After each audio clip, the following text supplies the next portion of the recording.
Deməli, doktor, bəs bu zob xəstəliyi ilə bağlı nə deyə bilərsiniz? Zob xəstəlikdə gəncləşir, uşaqlaşır, məktəb uşaqlarında arasında geniş yayılır. Zob xəstəliyi 15 qramlıq balaca bir orqan saçdan dırnağa qədər idarə edir.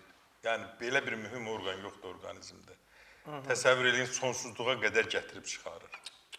Və saçın tökülməsi, dırnağın tökülməsi, nə bilim, gözlər bərələ bilər, əllər əsə bilər, ürək döyüntüləri çoxala bilər. Təbii ki, bu difüz toksik zobun əlamətləridir. Ondan sonra bəzən başqa bir növündə halsızlıq yaranır, qəbzlik yaranır, yuxulluq yaranır, bütün gün yatmaq istəyir, təngi nəfəs olur, tez yorulur. Və təbii ki, başqa bir növündə iri böyük düyünlər olur, düyün boğur onu, yatmağa qoymur, uzanmağa qoymur. Yəni, özünü müxtəlif formalarda göstərir, onun da müalicəsində yenə təbii müalicələr çox gözəl effekt verir. Xüsusilə də, indi efirdən onu deməyəcəm, müxtəlif xalq arasında da var, müalicə üsulları tətbiq edir, ancaq ən çox qurbağa çox gözəl effekt verir. Qurbağa? Qurbağa. Çünki oranın o zəhəri çəkir və oraya qalxanvari vəzinin funksiyasını yaxşılaşdıran şua verir və onu da Yapon alimləri tapıblar.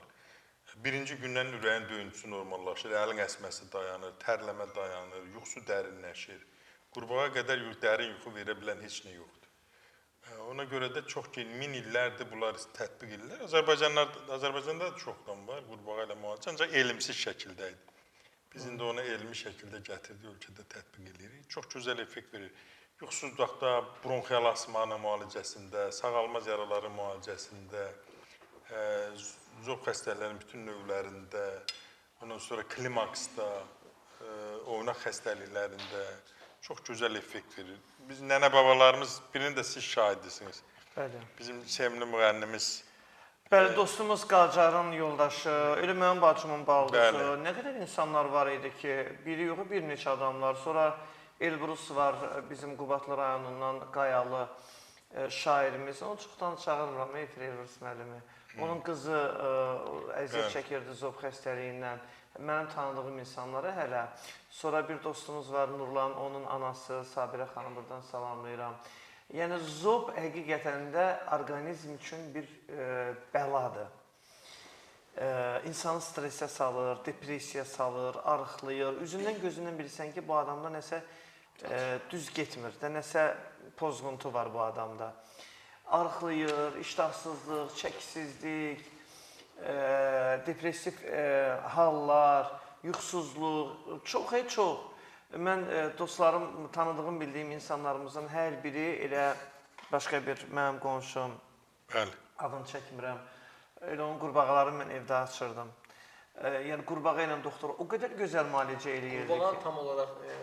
Qurbağa boğaza qoyulur, torbanın içində qoyulur, xüsusi onun paketi var orada. O qalır orada, sənin zobu zəhəri çəkir, öləndən sonra götürüb tulluyursan. Qurbağa ölür. Amma ölməyən məqamlar da olur. Məsələn, xanımda ölmürdü. Mən götürürdüm. Neçə dəfə olub ki, açmışam, diri vəziyyətdə buraxmışam geri. Heyvansevər.